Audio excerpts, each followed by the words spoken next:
ज्योति जगाने वाला। श्री राम यही घनश्याम यही जग के मंगल की आरती, पापियों को पाप से है तारती। श्री भागवत भगवान की है आरती, पापियों को पाप से है तारती। ये शांति गीत पावन पुनीत पापों को मिटाने वाला, हरि दर्श कराने वाला। शांति गीत पावन पुनीत पापों को मिटाने वाला, हरि दर्श कराने वाला। हरि दर्श कराने वाला, हरि दर्श कराने वाला। ये सुख करनी ये दुख हरणी, ये सुख करनी ये दुख हरनी। श्री मधुसूदन की आरती, पापियों को पाप से है तारती। श्री भागवत भगवान की है आरती, पापियों को पाप से है तारती। श्री भागवत भगवान की है आरती, पापियों को पाप से है तारती।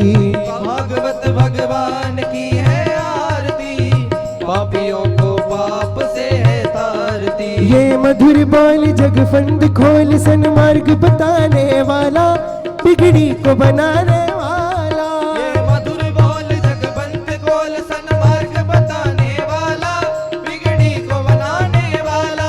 श्री राम यही घनश्याम यही श्री राम यही घनश्याम यही जग के मंगल की आरती, पापियों को पाप से है तारती। श्री भागवत भगवान की है आरती, पापियों को पाप से है तारती। श्री भागवत भगवान की है आरती, पापियों को पाप से है तारती। भागवत भगवान की है आरती, पापियों को पाप से है तारती।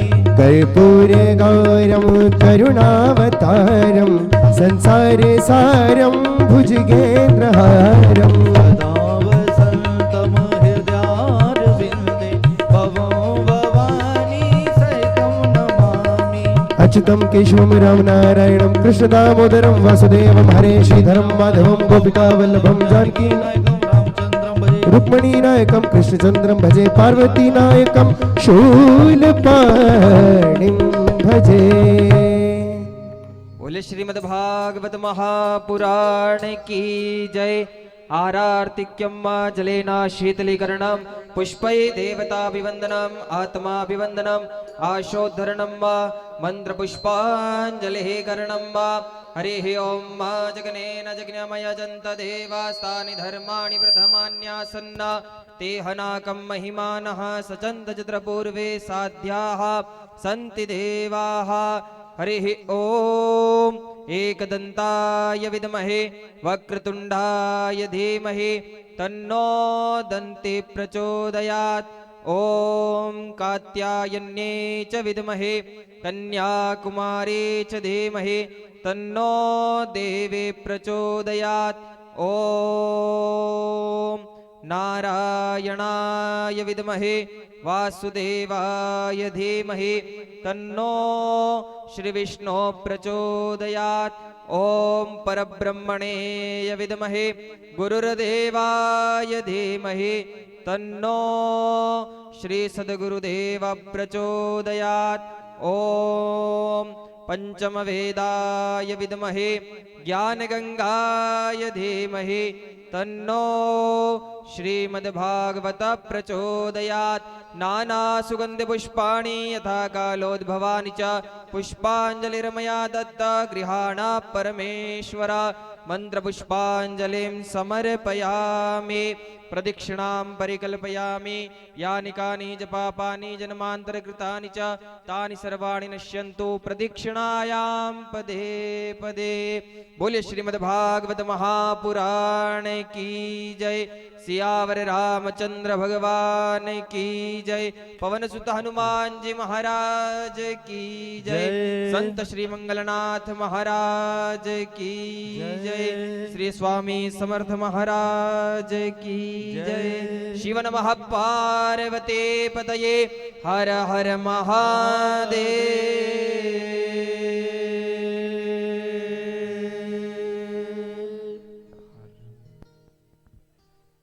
सभी भक्तजन अपने स्थान पर विराजमान हो जाएं।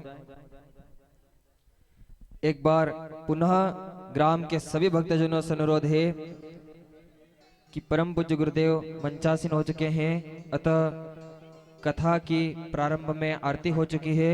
सभी भक्तजन समय का ध्यान रखते हुए अपने नित्य कर्म से जल्द निवृत्त होवे और कथा पांडाले पधारे और भागवत का कथा का रसपान करे और अपने जीवन को धन्य बनावे। श्री राधे।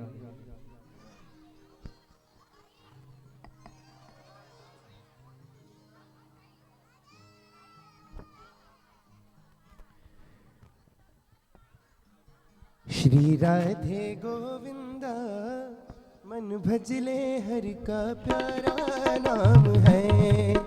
श्री राधे गोविंदा मन भजले हरि का प्यारा नाम है। गोपाला हरि का प्यारा नाम है।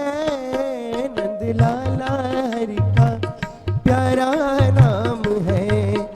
गोपाला प्यारा नाम है। नंदलाला हरि का प्यारा नाम है। राधे गोविंदा मन भजले हरि का प्यारा नाम है। श्री राधे गोविंदा मन भजले हरि का प्यारा नाम है।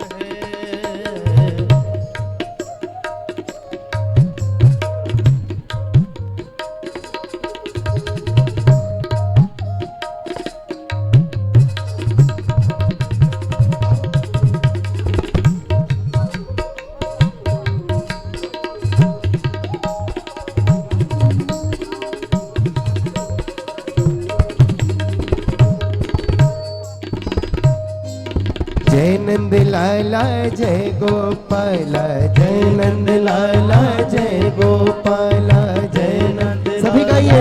जय गोपाला जय नंद लाला जय गोपाला। श्री राधे गोविंदा मन भजले हरि का प्यारा नाम है। श्री राधे गोविंदा मन भजले हरि का प्यारा नाम है। गिरधर नागर कहती मीरा सूर को श्यामल भाया, सूर को श्यामल भाया। गिरधर नागर कहती मीरा सुर को श्यामल भाया, सुर को श्यामल भाया। तुकाराम और नाम देव ने विठल विठल गाया। तुकाराम और नाम देव ने विठल विठल गाया। भाव से श्री राधे गोविंदा मन भजले हरि का प्यारा नाम है। श्री राधे गोविंदा मन भजले हरि का प्यारा नाम है। गोपाला हरि का प्यारा नाम है। नंदलाला हरि का प्यारा नाम है। गोपाला हरि का प्यारा नाम है। नंदलाला हरि का प्यारा नाम सभी भाव से गाइए। श्री राधे गोविंदा मन भजले हरि का प्यारा नाम है।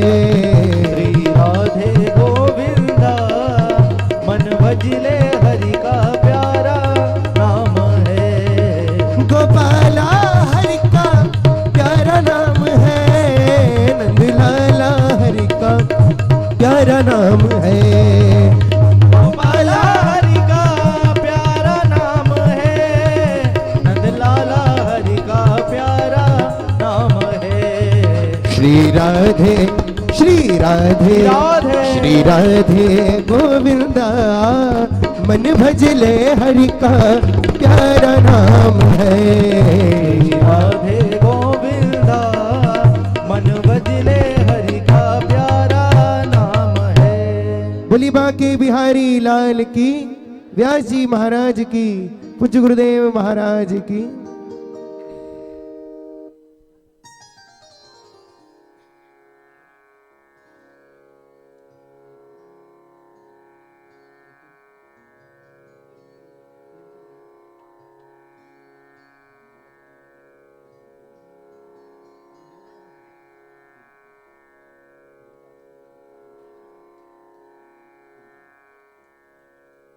श्री राम राम राम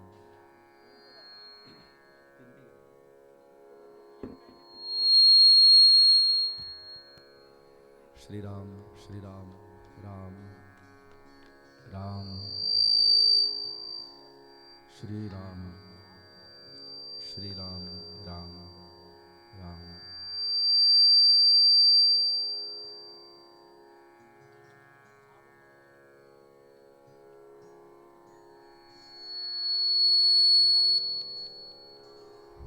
श्री राम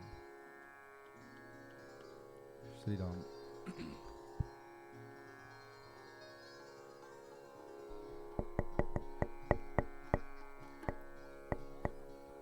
श्री राम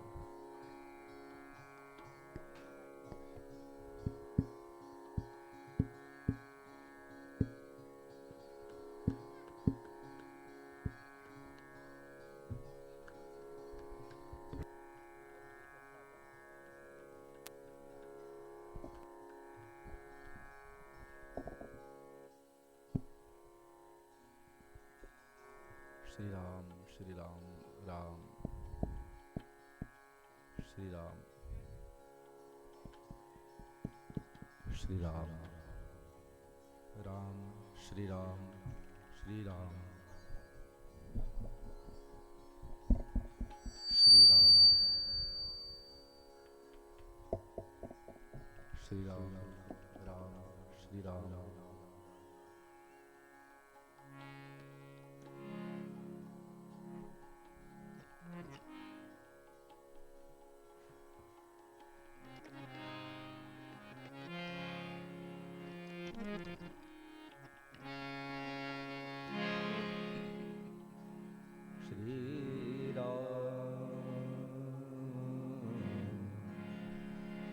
श्री राम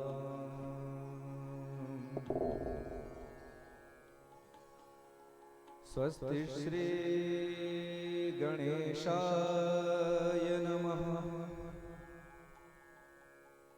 श्री सरस्वत्यै नमः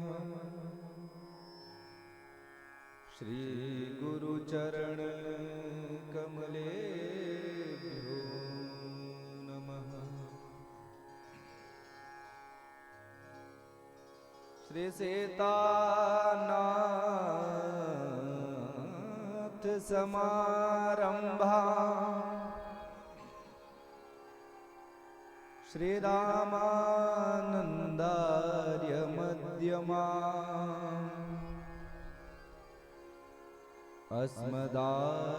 अस्मदाचार्य पर्यन्ता वंदे गुरु परंपरा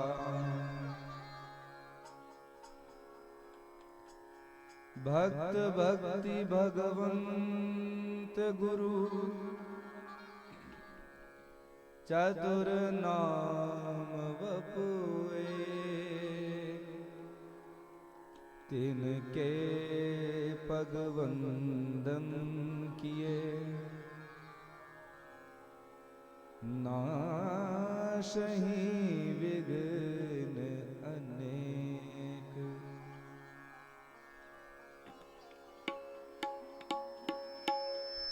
नारायणं नमस्कृत्य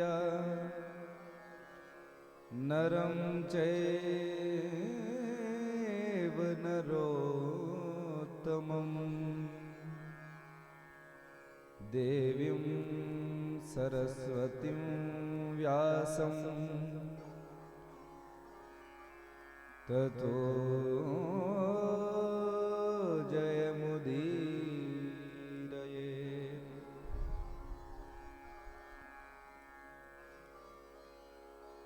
आइए हनुमंत विराजिए कथा कहूँ मत अनुसार आसन लीजिए प्रेम का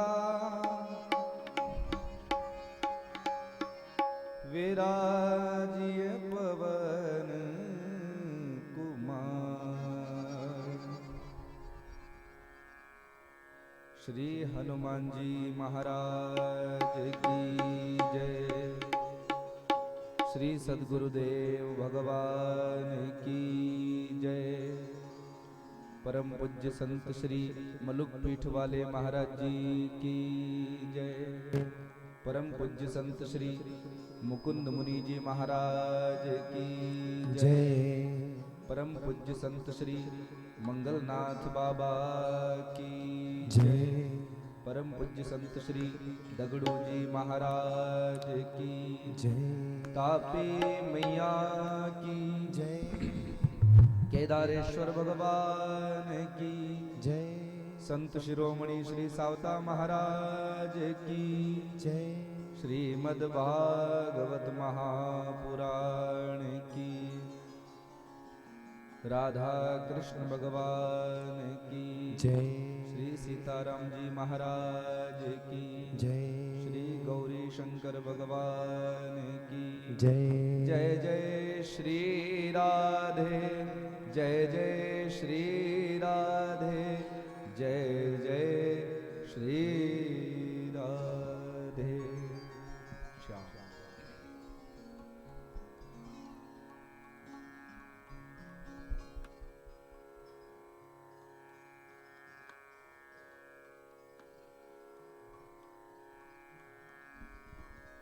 भगवान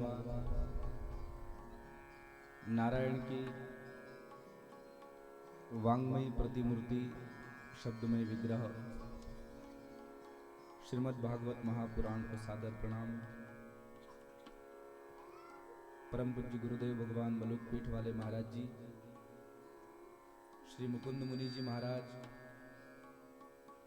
एवं संत शिरोमणि श्री दगड़ू जी महाराज एवं यहाँ के स्थानीय माली समाज के ध्वजवाहक संत शिरोमणि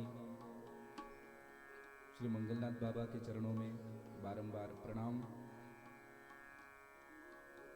राधा कृष्ण भगवान, गौरी शंकर भगवान, श्री सीताराम जी महाराज एवं यहाँ के स्थानीय देवी देवताओं को सादर प्रणाम।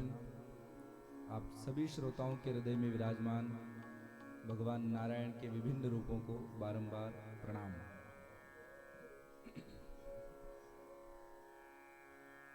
आज वैसे तो कथा का तीसरा दिन है, तृतीय दिवस है, परंतु हमारे लिए आज पहला ही दिन है। संत मंगलनाथ बाबा की क्या पता क्या इच्छा रही होगी। शायद हमारे शंकर महाराज चौपाला से जो पधारे थे उनकी भक्ति में भी कुछ शक्ति होगी। तो मंगलनाथ बाबा ने कहा बेटा आ जाओ, तुम भी अपनी वाणी सिद्ध कर लो 2 दिन। तो मंगलनाथ बाबा ने उनकी वाणी को भी 2 दिनों तक सिद्ध किया और हमें तो बाबा ने पुनः बुलाया है। एक बार आप सुन चुके हो और ये दूसरा अवसर है।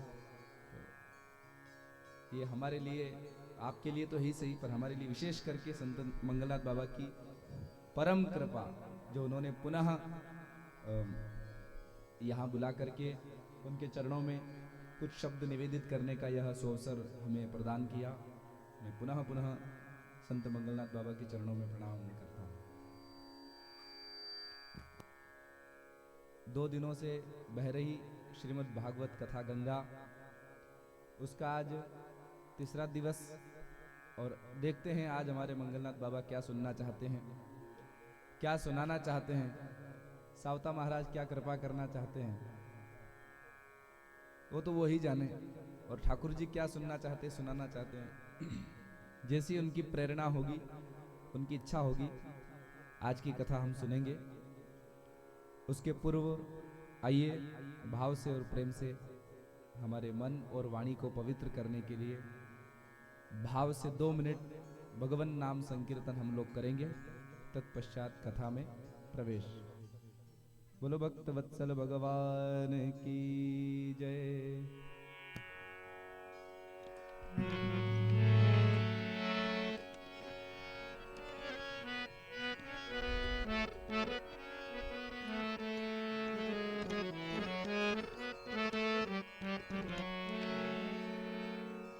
बोलो भक्त वत्सल भगवान की जय। मुकुंद माधव गोविंद बोल, मुकुंद माधव गोविंद बोल, केशव माधव हरि हरि बोल, केशव माधव हरि हरि बोल, केशव माधव हरि हरि बोल। आवाज सही आ रही है पीछे। मुकुंद माधव गोविंद बोल, मुकुंद माधव गोविंद बोल, मुकुंद माधव गोविंद बोल, मुकुंद माधव गोविंद बोल, केशव माधव हरि हरि बोल, केशव माधव हरि हरि बोल, केशव माधव हरि हरि बोल, केशव माधव हरि ताली बजाते हुए जय हो। बोल।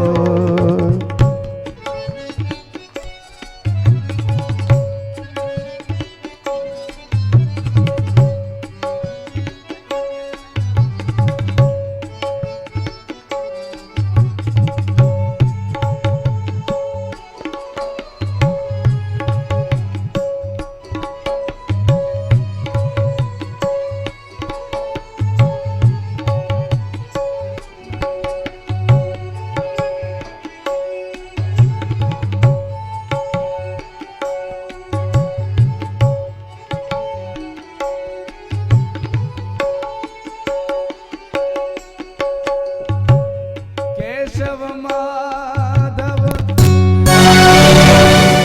बोल, केशव माधव हरि हरि बोल, केशव माधव हरि हरि बोल, केशव माधव हरि हरि बोल, मुकुंद माधव गोविंद बोल, मुकुंद माधव गोविंद बोल, मुकुंद माधव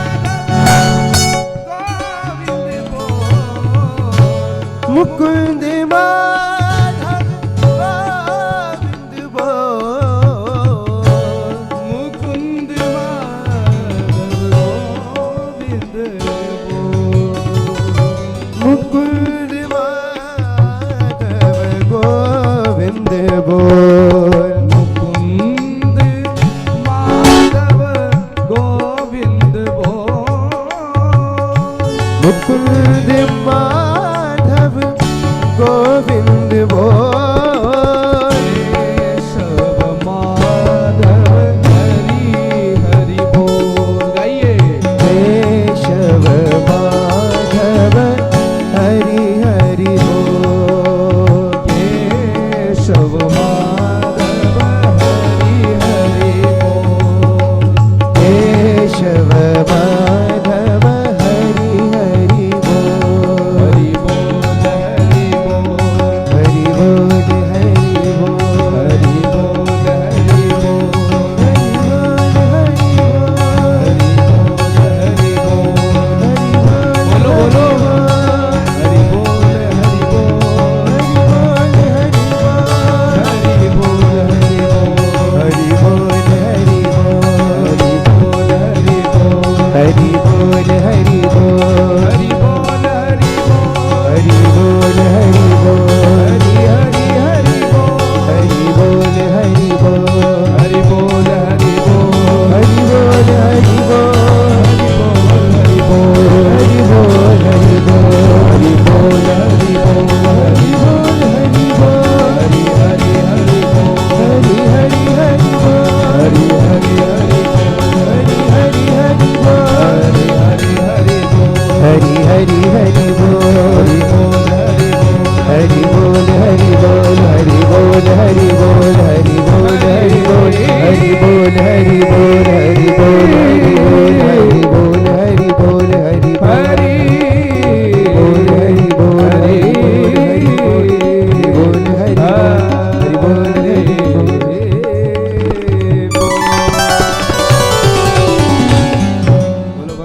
वत्सल भगवान की जय। मुकुंद माधव गोविंद बोल, केशव माधव हरि हरि बोल।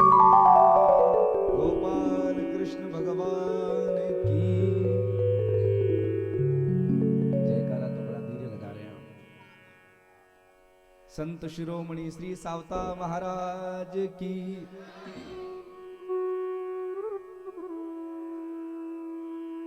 संत शिरोमणि श्री मंगलनाथ बाबा के सशरीर समाधि लिए हुए, जीवित समाधि लिए हुए आज लगभग 60 वर्ष व्यतीत हो गए हैं। जैसा मुझे पता चला कि 1963 में बाबा ने सशरीर जीवित समाधि ली और यह 2023 चल रहा है। लगभग माने 60 वर्ष हो गए हैं। और उनकी समाधि लेने के कुछ वर्ष पश्चात उन्हीं की प्रेरणा से, भगवत प्रेरणा से यहाँ प्रतिवर्ष जो कथा का आयोजन प्रारंभ हुआ, उस रौप्य महोत्सव का भी यह 25वां वर्ष है। 25 साल हो गए हो कथाएं सुनते सुनते। 25 सालों से ठाकुर जी की लीलाएं हम सुन रहे हैं, कभी भागवत के रूप में, कभी राम कथा के रूप में, कभी अन्य चर्चा के रूप में। तो एक प्रकार से देखा जाए तो आप सब बहुत भाग्यशाली हो। लोगों को जीवन भर निकल जाता है, एक बार कथा सुनने को नहीं मिलती, और आपको कितनी बार, 25 बार भगवान की कथाएं सुनने को मिल गई है। यूं मानिए कि दुनिया में आपसे बड़ा भाग्यशाली कोई नहीं। सच पूछो तो। पर वो कहते हैं ना,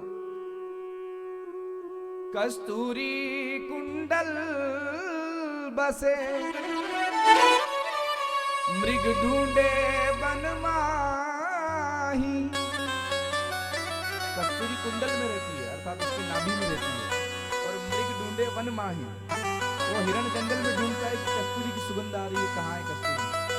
ऐसे ही कृपा तो मंगलनाथ बाबा ने आपके ऊपर कर दी है, भगवान को आपके हृदय में स्थापित कर दिया है। और फिर भी हम बाहर ढूंढने जाएं तो हमसे बड़ा अनोखा व्यक्ति कोई हो नहीं सकता। बोलो राधे राधे। तो यह कथा का 25वां वर्ष है, और इसमें इस वर्ष विशेष करके हमारे निजरे परिवार के जो पितृलोक में निवास कर रहे हैं, हमारे नंदलाल निजरे सर एवं पीताम्बर भाई निजरे सर के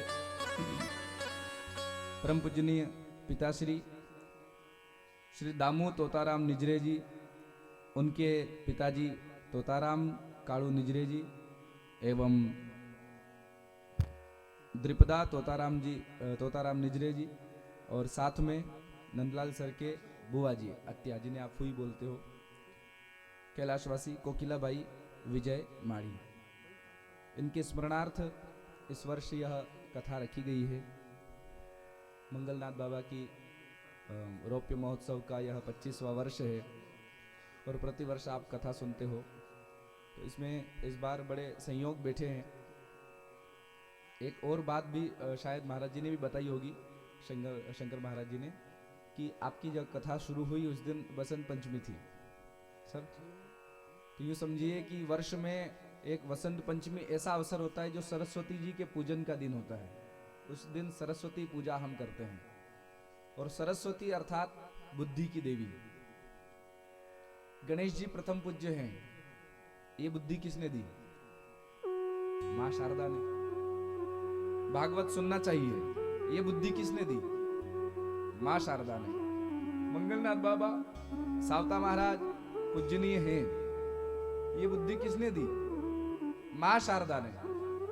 तो आप हम सभी जितनी भी भक्ति करते हैं, हमारे मन में जितनी भी आस्था है, श्रद्धा है, अगर इसमें देखा जाए तो माँ शारदा की कृपा से हम भक्ति कर पाते हैं। माँ शारदा की कृपा से हमारे मन में आस्था पैदा होती है। माँ शारदा की कृपा से हम कथा में बैठ पाते हैं, मंदिर जा पाते हैं, तीर्थ जा पाते हैं। माँ शारदा अगर एक स्क्रू भी हमारा ढीला कर दे तो आगरा के मेंटल हॉस्पिटल में भी जाना पड़ सकता है।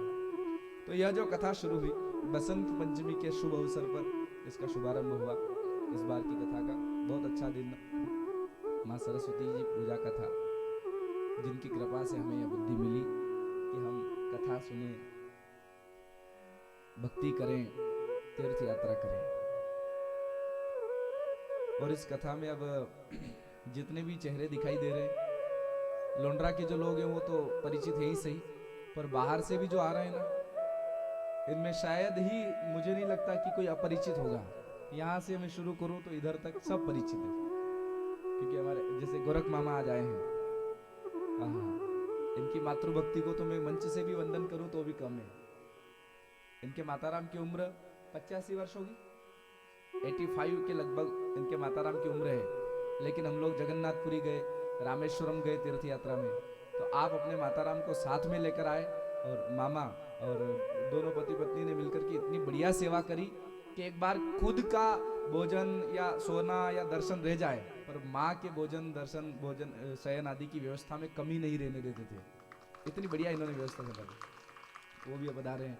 और उधर से लेकर के अगर मैं अभी का वो हमारे जो आपके गांव के ही हैं, साउंड टेंट की व्यवस्था जिन्होंने करी है, लाइटिंग की, ये तो नेपाल कथा में चल चुके हैं। जो आयोजक है नंदलाल सर, पीताम्बर भाई, आपका और हमारा ऐसा रिश्ता है, हृदय का रिश्ता, कि यहाँ अगर सर सोचे और हम कंचन खेड़ी में बैठे ऊपर, हमें वहां इसकी आ जाएगी कि सर कुछ सोच रहे हैं और हम वहां बैठे बैठे कुछ विचार करें तो सर को यहाँ पता लग जाता है, गुरुजी आज ऐसा मुझे मन में विचार आ रहा था, ऐसा करें। तो बहुत हृदय के तार जुड़े हुए हैं सर से। तो इधर हमारे आज ज्ञानेश्वर जी चितलकर सर पधारे हैं, पटले सर पधारे हैं, हमारे मंगलनाथ भाई शाहदा से पधारे हैं, विजय जी लानगे सर पधारे हैं, और हमारे जियासी राजेंद्र जी जियासी कहाँ मुझे अभी दिखे थे, हाँ इधर बैठे नारियल वाले। हम जब भी इधर स्वामी महाराज के मंदिर के आसपास कहीं जाते हैं तो इनसे राम राम श्याम सा हो ही जाती है। आप दुकान पर नारियल जो बेचते हैं वहाँ राम राम श्याम, लगभग सब लोग माताओं में परिचित है, ठाकुर मौसी हमारे। आपको सुनाना और कुछ नया सुनाना तो हमें बहुत खोजबीन करना पड़ेगी। लगभग हम जो सुनाएंगे आपने सब सुन रखा है, पर फिर भी ऐसे सुनना जैसे पहली बार सुन रहे हो। बोलो राधे राधे। अरे थोड़ा जोर लगाओ।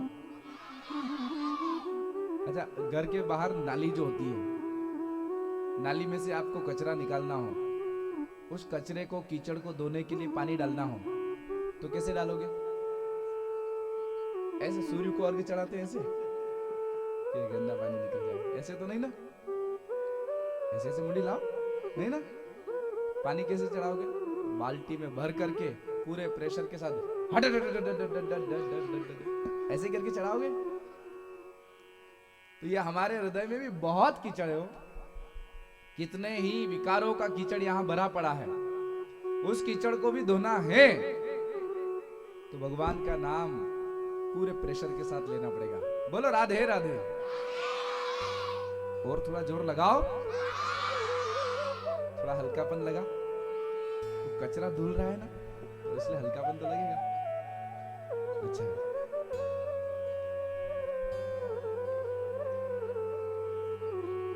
अभी जहां कथा हुई, क्या गांव था? गोगावा सर, वहां शिव पुराण हुई, तो वहां भी कथा का यही समय था। रात की लगभग 8:30 का समय था, 9 बज जाती थी, क्योंकि लोग भोजन पानी करके आते थे, समय हो जाता 9 बजे से। 9 से 11, 12, 1 बजे तक भी कथा चली, पर एक बच्चा भी सोया भी नहीं और घर भी नहीं गया। मैंने कहा गजब भक्ति है लोगों में। और यहाँ भी ये देखो आप, छोटे बच्चों की संख्या बहुत है, बहुत बैठे हैं, और इस बात की मुझे बहुत खुशी है। पूछो क्यों? क्योंकि आज से पहले लगभग मानिए 5 साल या 7 साल या 10 साल पहले जो कथाएं होती थी ना, और पीछे चले जाओ 15 साल पहले, चिन्हू भैया वो कथा कहाँ होती थी? मंदिरों में। सुनने वाले कौन होते थे? जिनको यूं कह दो एक्सपायरी डेट पार कर गए हो, ऐसे लोग, मतलब कोई 60 पार, कोई 70 पार, तो कोई 80 पार।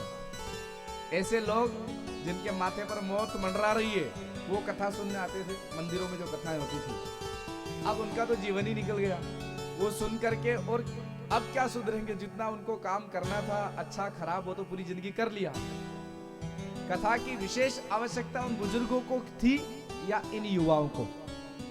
बोलो, युवाओं को है ना, क्योंकि भारत का भविष्य तो ये है जो सामने दिख रहे हैं। अगर सुधरना है, सनातन धर्म को ऊंचाइयों पर ले जाना है, तो बुजुर्गों को कथा सुनना जितना जरूरी है, उससे कई गुना जरूरी इन बच्चों को सुनाना।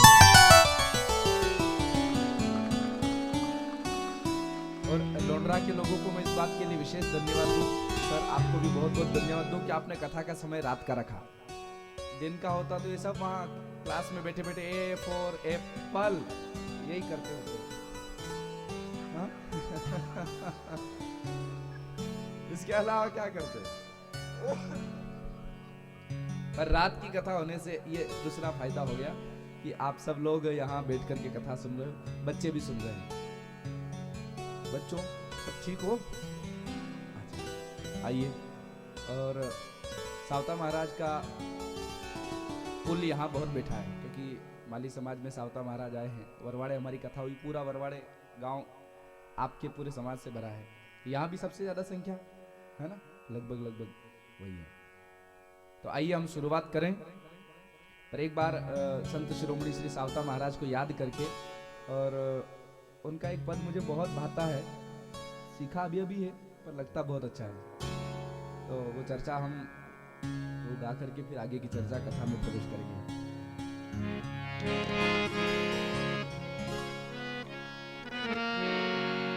आप सभी को भी याद होगा, साथ साथ में गाइएगा।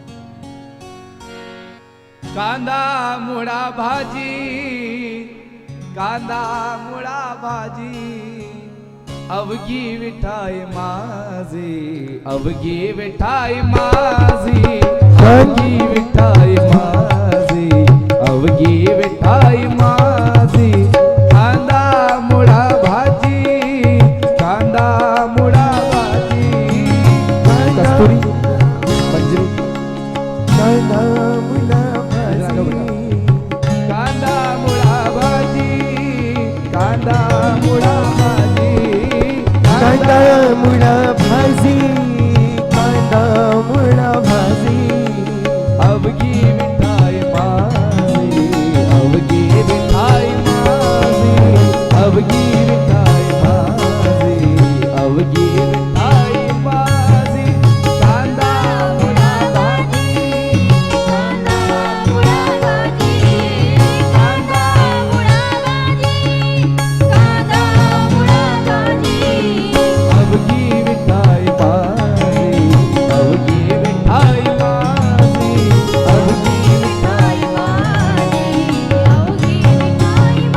माजी। ताली बजाते हुए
बजाते हुए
कांदा मुड़ा भाजी, कांदा मुड़ा भाजी, कांदा मुड़ा भाजी। अब की मिठाई माजी, अब की मिठाई माजी, अब की मिठाई माजी, अब की मिठाई मोटे नाड़ा वीर दौरी, मोटे नाड़ा वीर दौरी, अब की ब्याह पीली पंडरी, अब की ब्याह पीली पंडरी। कांदा मुड़ा भाजी, कांदा मुड़ा भाजी, कांदा मुड़ा भाजी, कांदा मुड़ा भाजी। अब की मिठाई बाजी, अब की मिठाई बाजी, अब की मिठाई बाजी, अब की मिठाई जय हो।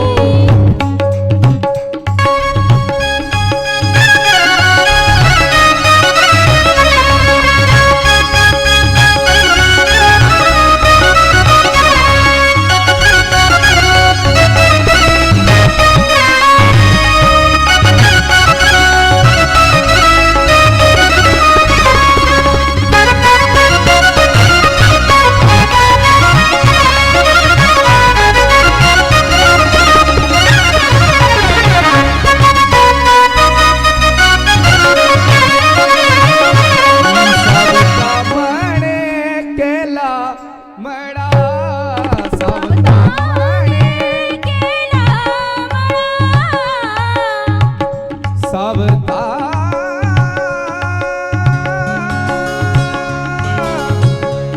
सावता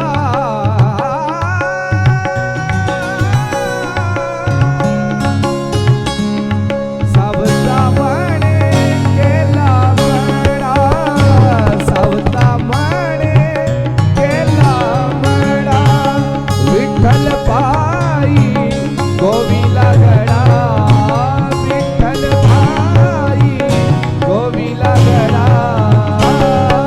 कांदा मुड़ा भाजी, कांदा मुड़ा भाजी, कांदा मुड़ा भाजी, कांदा मुड़ा भाजी।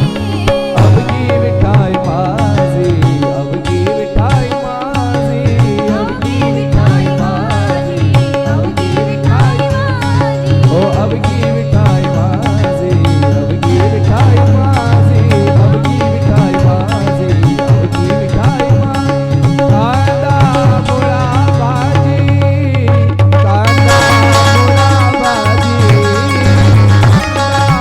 मुड़ा भाजी, कांदा मुड़ा भाजी, अब की मिठाई माजी, अब की मिठाई माजी, अब की मिठाई माजी, अब की मिठाई माजी। वत्सल भगवान की, संत शिरोमणि श्री सावता महाराज की।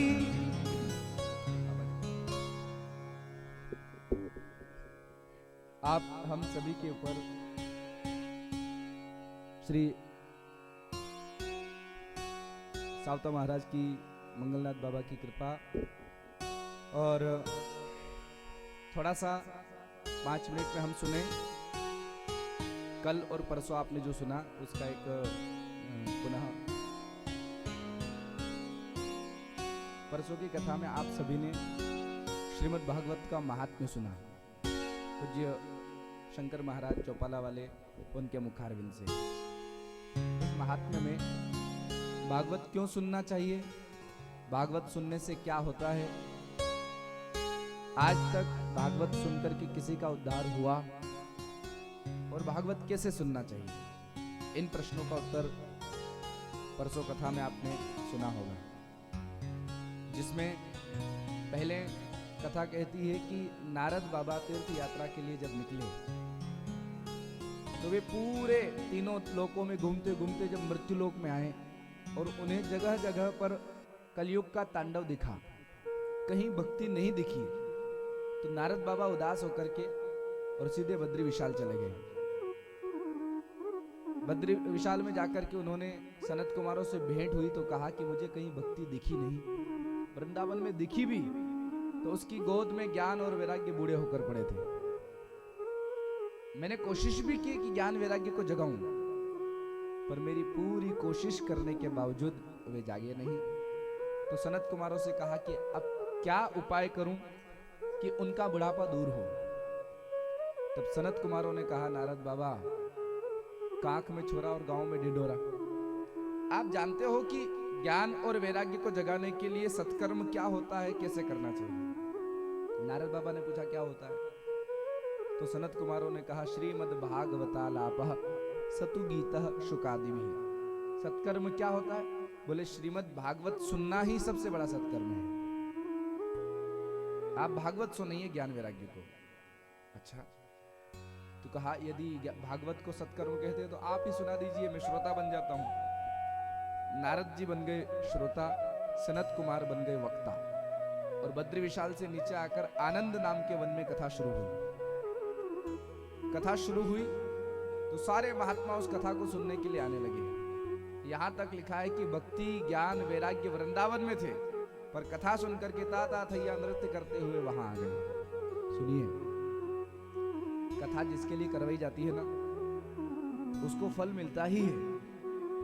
यह कथा जिनके स्मरणार्थ करवाई जा रही है, चाहे वे हमारे नंदलाल सर के पिताश्री हों, दादाजी हों, दादी जी हो या फुई हो, वो जिस लोक में होंगे, कोई कैलाश लोक में, कोई स्वर्ग लोक में, कोई वैकुंठ में, तो हो सकता है कोई अन्य किसी लोक में, परंतु कथा का संकल्प हमारे पंडित जी विशाल जी ने करवाया कि यह कथा पितरों के उद्धार के लिए और मंगलनाथ बाबा की प्रसन्नता के लिए और हम सभी के कल्याण के लिए करवाई जा रही है।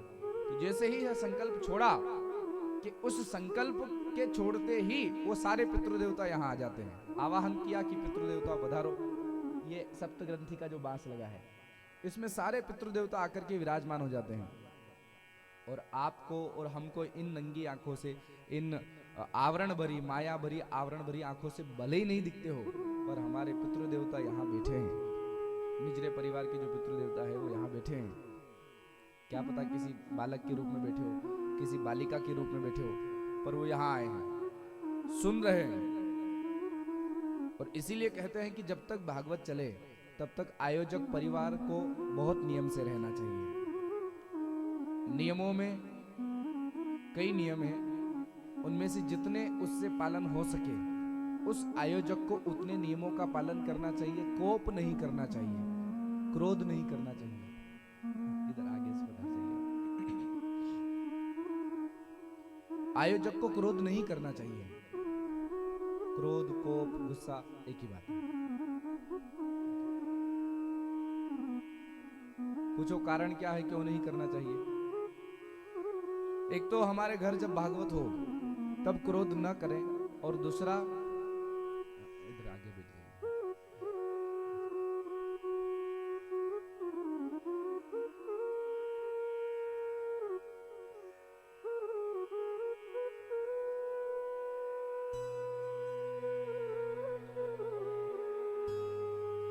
जब भागवत हो तब क्रोध न करें। और दूसरी बात, आप सब लोगों के लिए मैं कहना चाहता हूं कि जब श्राद्ध पक्ष आए, उन श्राद्ध पक्ष के 16 दिनों में भी नियमों का पालन करना चाहिए।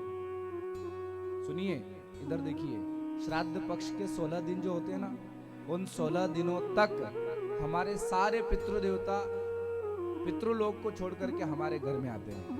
उन 16 दिनों तक हमारे घर रह करके वो हमारा रहन सहन, खान पान सब देखते हैं कि यह हमारी संतान है, कैसे रह रही है, कैसे खाती पीती है, कैसे बोलती चलती है, कैसे सारे काम करती है। तो श्राद्ध पक्ष के 16 दिन और हमारे घर जब भागवत हो तब के 7 दिन, इनमें बहुत सावधानी रखना चाहिए। क्यों?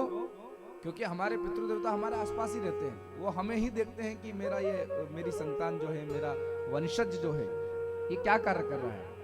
अगर उन दिनों आप 10-10 बजे तक सोते रहे तो पितृदेवता नाराज होकर जाएंगे कि मैंने इतनी बड़ी इमारत खड़ी करी थी, इतनी खेत बाड़ी, ये व्यवसाय धंधा, ये नाम मेरा था, और मेरी ये संतान 10 बजे तक सो रही, मेरा नाम खराब कर दिया, तो उदास हो जाएंगे। इसलिए इन 7 दिनों में हो या श्राद्ध पक्ष के 16 दिनों में हो, नियम से रहे। दूसरी बात, अगर आप बात बात में उन 16 दिनों में, श्राद्ध वाले 16 दिनों में घरवाली को ललकारते हो, "ए, हट, बढ़", ऐसे करते हो, तो आप तो कह देते हो, कर देते हो, पर वो जो पितृदेवता हमारे घर में आए हैं वो देखते हैं कि अरे राम राम, मैं कितना बढ़िया घर छोड़कर गया था और ये मेरी संतान जो है, मेरे वंशज ऐसे लड़ते हैं घर में।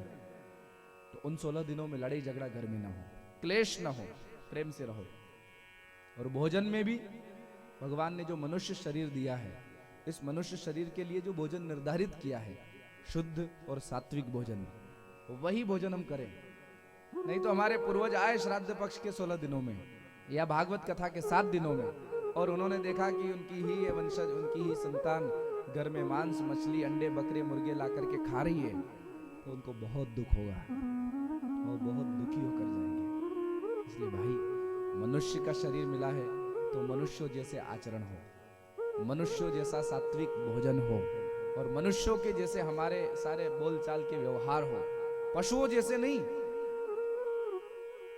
आहार निद्रा भयमैथुनम च सामान्य में तत् पशुभिर नराणाम।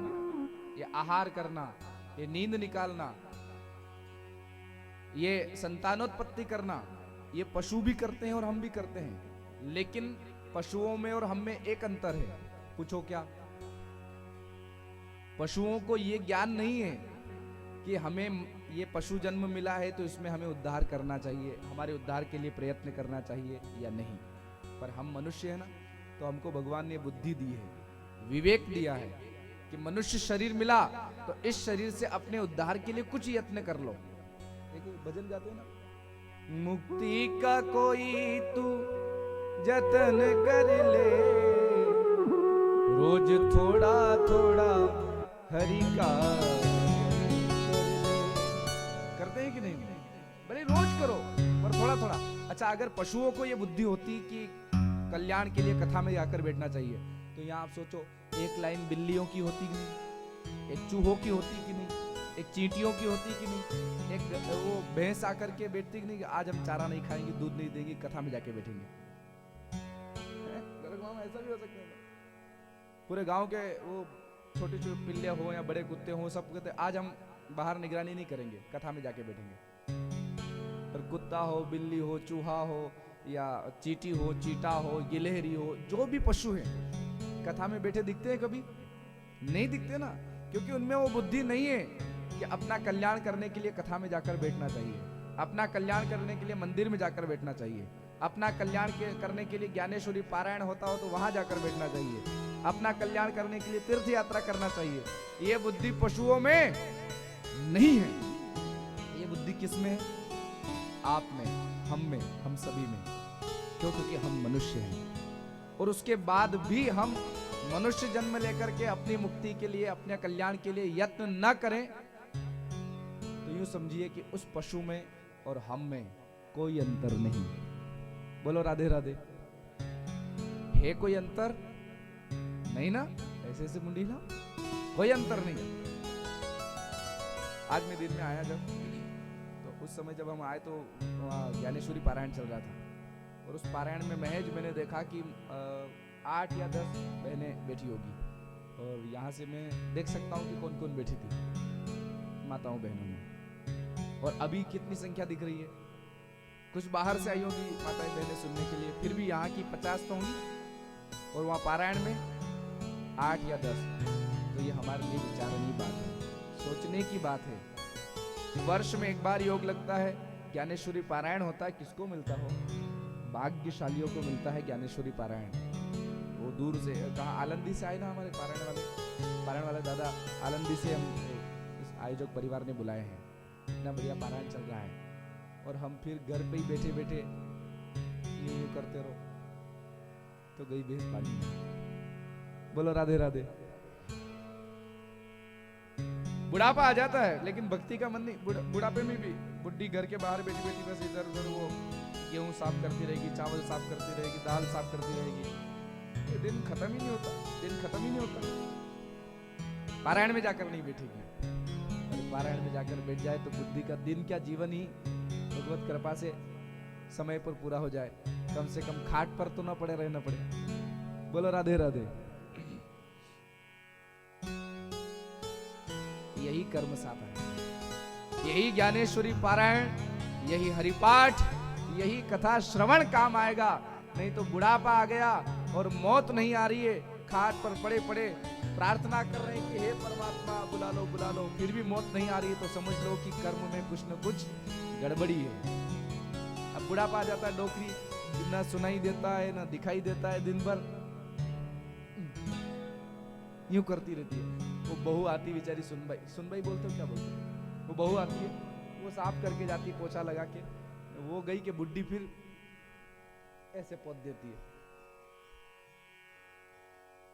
बुड्ढी सोचती कि बहू बढ़िया सेवा करती है, और बहू कहती बुड्ढी मरती नहीं, मैं साफ करके जाऊं, बुड्ढी यूं यूं पोत देती है। अरे राम राम राम।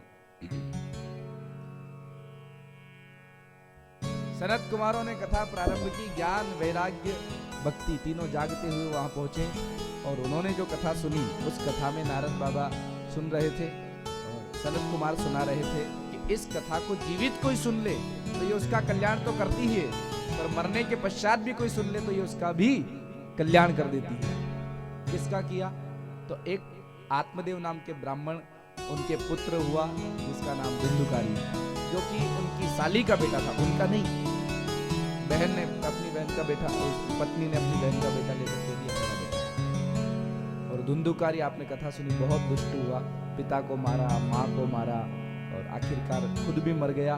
पर गलत कर्म थे तो ऊर्ध्व गति नहीं हुई, अधोगति हुई। वहीं प्रेत बनकर लोगों को डराने लगा। आखिरकार गोकर्ण जी महाराज ने, जो कि महात्मा के दिए हुए फल का प्रसाद था, उन्होंने कथा सुनाई और धुंधुकारी का मोक्ष हुआ। ये कथा आपने परसों सुनी। कल की कथा में आपने सुना होगा कि नैमिषारण्य क्षेत्र में सनत कुमारों ने, सूत जी महाराज ने कथा सुनाई, शौनक आदि ने कथा सुनी, और उस कथा को प्रारंभ किया। पहले सुखदेव जी महाराज के जन्म की कथा, उसके बाद नारद जी महाराज के पूर्व जन्म की कथा कि उनकी माँ ब्राह्मण देवता के घर पर काम करती थी। चातुर्मास्य करने के लिए कुछ महात्मा लोग आए, 4 महीने रुके, और नारद बाबा 4 महीने तक उन महात्माओं की सेवा करते हैं। महात्माओं की सेवा का परिणाम ये हुआ कि जब वे महात्मा जाने लगे तो एक मंत्र देकर चले गए, बेटा ये लो, इस मंत्र का जाप करना, तुम्हें भगवान की कृपा मिलेगी, दर्शन होगा। परिणाम यह हुआ कि महात्मा जो मंत्र देकर गए थे, नारद बाबा उस मंत्र का जाप करने लगे। धीरे धीरे धीरे धीरे धीरे एक दिन भगवान की सूक्ष्म एक दर्शन उन्हें हो गया, और दर्शन होते ही वापस अपने आप अंतर्ध्यान हो गया। नारद जी ने कहा, प्रभु यदि अंतर्ध्यान होना था तो दर्शन क्यों दिया? तो आकाशवाणी ने कहा कि तुम अभी अपरिपक्व हो, कच्चे हो, इसलिए दर्शन दिया। तो नारद जी ने फिर साधना करी, और अगला जन्म जो हुआ तो दासी के बेटे से ब्रह्मा के बेटे बनकर आ गए। इस बार नाम हुआ देवर्षि नारद। बोलो भक्तवत्सल भगवान की। वही नारद जी एक बार व्यास जी की गुफा में जाते हैं। व्यास जी को उदास देखा तो उनसे कहा कि मैं महात्माओं की सेवा करके दासी के बेटे से ब्रह्मा का बेटा बन गया, तो तुम भी एक ग्रंथ बनाओ जिसमें संतों की चर्चा लिखो। तब नारद जी की प्रार्थना से और नारद जी के उपदेश से व्यास जी ने इस ग्रंथ की रचना करी। 18,000 श्लोक, 335 अध्याय और 12 स्कंद, इनसे निर्मित यह भागवत ग्रंथ बनाया गया, जिसकी चर्चा में उन्होंने लिखा कि महाभारत का अंतिम युद्ध चल रहा था। दुर्योधन भीम के बीच युद्ध हुआ। भीम ने दुर्योधन की जंगा को फाड़ा, और दुर्योधन मरने ही वाला था, युद्ध भूमि में पड़ा पड़ा कराह रहा था।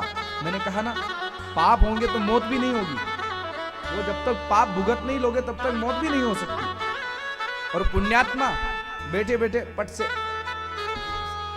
शरीर से प्राण निकल जाते हैं। लोग कहते ना, अरे वो अभी आए थे, चाय पी और एक घूंट लिया और दूसरा घूंट ले उसके पहले तो राम नाम, ये क्यों हो गया?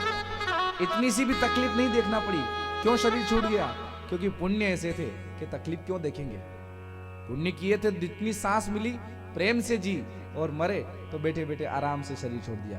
हमारे मंगलनाथ बाबा, उन्होंने इतने पुण्य थे कि उनको भरोसा था कि मेरे कभी भी खाट पर पड़े पड़े दिन अंतिम नहीं निकलेंगे।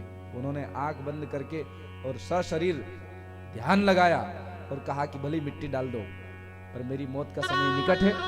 उसके बाद ऐसा नहीं कि मैं खाट पर पड़े पड़े मरूंगा, नहीं। ध्यान लगाया समाधि में और शरीर छोड़ा। तो शरीर क्या छोड़ा, मुझे तो किसी ने बताया कि बहुत वर्षों बाद जब वो निकाला, ढूंढ रहे थे कि कहाँ है समाधि, तब भी ऐसा लगा कि वो उस समय तक जीवित थे, उस समय तक श्वास चल रही थी। बहुत बड़ी बात है। पापी व्यक्ति को कष्ट भुगतना ही पड़ता है, और पुण्यात्मा बैठे बैठे। अभी कोरोना काल आया तो कुछ लोग ऐसे थे 4 दिन एडमिट रहे और 5वें दिन शरीर पूरा हो गया। बोले पता ही नहीं चला 4 दिन में क्या बीमार होंगे, क्या मरेंगे। पर उनका अंतिम समय आया था, कारण कोरोना बना, पर उनकी शरीर पूरा हो गया, उनकी डेथ हो गई। ये पुण्य का काम है, पता ही नहीं चलता शरीर पूरा हो जाता है। पापी दुर्योधन का शरीर पूरा नहीं हो रहा था, तो दुर्योधन का एक मित्र अश्वत्थामा आया और दुर्योधन के कहने से वो गया और पांडवों के 5 पुत्रों का सिर काट कर ले आया। दुख के कारण दुर्योधन का शरीर पूरा हो गया, मर गया। अश्वत्थामा को पकड़ा अर्जुन जी ने और मणि निकाल करके धक्का देकर भगा दिया कि दुष्ट, तूने बाल हत्यारा है, तू बालकों को सोते सोते मारा है। अश्वत्थामा गया, उसने एक बाण चलाया उत्तरा के गर्भ पर, जो अभिमन्यु की पत्नी थी। आज भगवान के द्वारिका जाने का अवसर था, पर जैसे ही बाण आते देखा तो उत्तरा भागती भागती भागती भगवान कृष्ण के सामने आई। एक बात यहाँ विचार करने की है, एक गलती जो द्रौपदी ने की, वो द्रौपदी की बहू ने नहीं की। देखो, गलती होना अच्छी बात है। आप कोई भी काम करोगे तो गलती तो होगी ही सही। बिल्कुल गलती नहीं हो रही मतलब आपने कुछ किया ही नहीं। बिल्कुल गलती से कौन बचता है? जो काम की शुरुआत ही नहीं करता।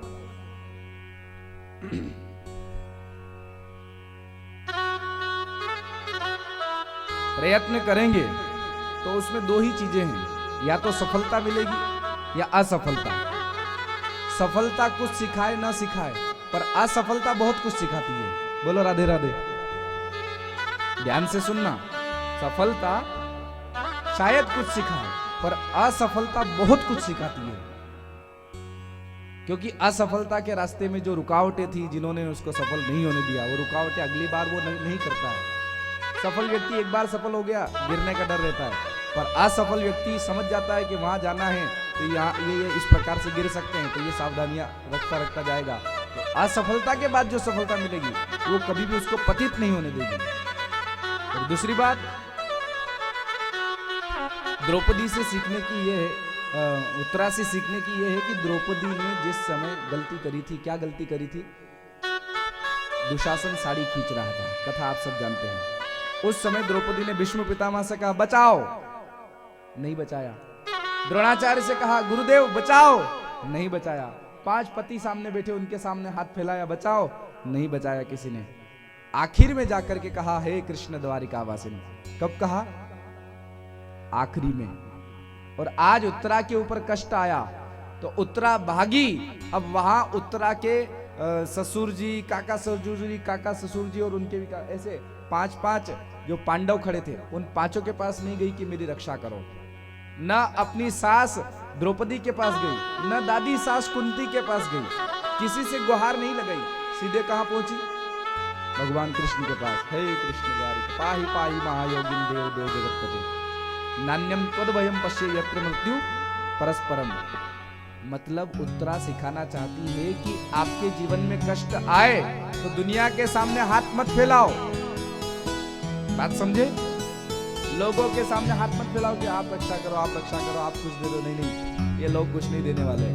जब भी जीवन में कष्ट आए ना तो भगवान के सामने हाथ फैलाओ। ठाकुर जी से कहो कि हे नाथ, जो कुछ भी है लाज जाएगी तो मेरी नहीं, आपकी लाज जाएगी, इसलिए हे नाथ रक्षा करो। और जो सबसे पहले ठाकुर जी के पास जाता है ना, तो ठाकुर जी उसकी लाज को जाने ही नहीं देते। आपके पास तो इतने सारे भगवान के प्लेटफॉर्म है। आप चाहो तो मंगलनाथ बाबा के पास जा सकते हो, आप चाहो तो सावता महाराज के पास जा सकते हो, आप चाहो तो ठाकुर जी के पास जा सकते हो, आप चाहो तो श्री स्वामी महाराज के पास जा सकते हो। और इतने बढ़िया बढ़िया आपके पास स्थान है। उन स्थानों को छोड़ करके ओ सेठ जी, ओ सेठ जी, ओ सेठ जी करो तो भगवान कहेंगे मूर्ख, घूमता रहे। जब तुझे दूसरे सेठों पर भरोसा है तो मैं तेरी रक्षा क्यों करूं? बोलो राधे राधे।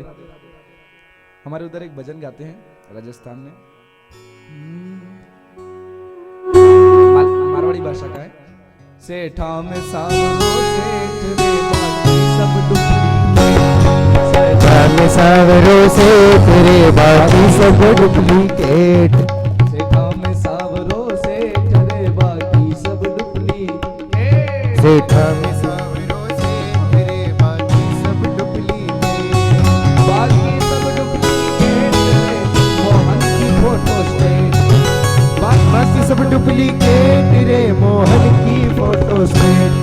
सेठा जय हो जय हो। सेठा में सावरो सेठ रे बाकी सब डुप्लीकेट, सेठा में सावरो सेठ रे बाकी सब डुप्लीकेट।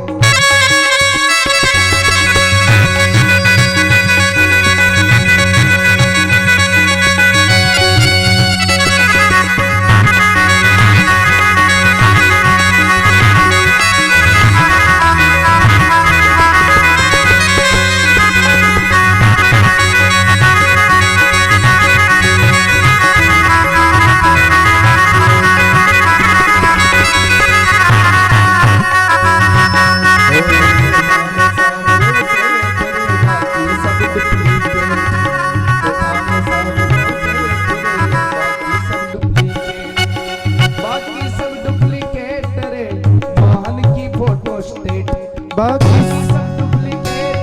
मोहन की फोटो से। सेठा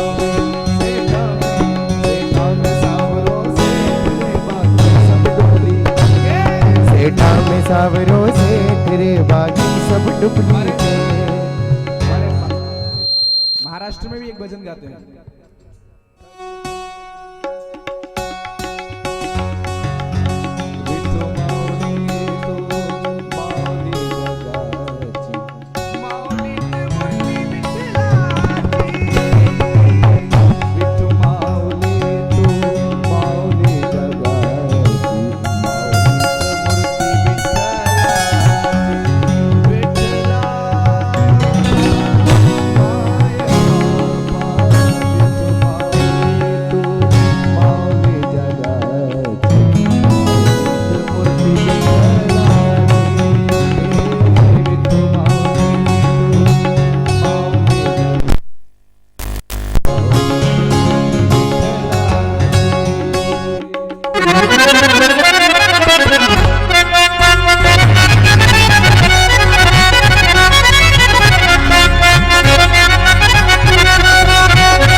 भावे चंद्रभागा अमृताची गोडी